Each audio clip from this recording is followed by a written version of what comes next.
How to open a Discover Bank Money Market account on desktop. Hey everyone, welcome back to the channel.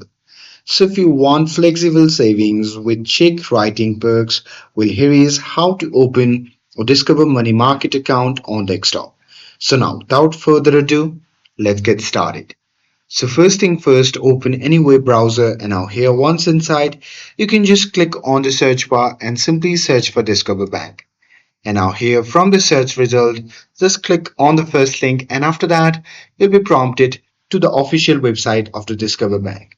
Now there, you simply have to click on banking and then choose the money market account. And there you just have to select open account and then pick individual or joint and then click continue. And after that, you just have to fill in your personal details like your name, address, social security number and contract info.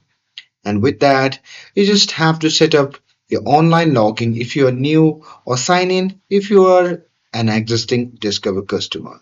And with that, you need to link a funding source of your opening deposit and use your external bank's routing and account number as the source.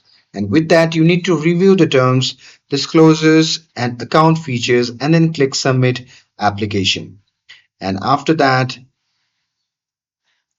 your Discover Money Market account will be opened. And that's it. With this, if you found this video helpful, then don't forget to like, share, and subscribe to get updated for more videos. Thanks for watching, and I'll see you in the next video.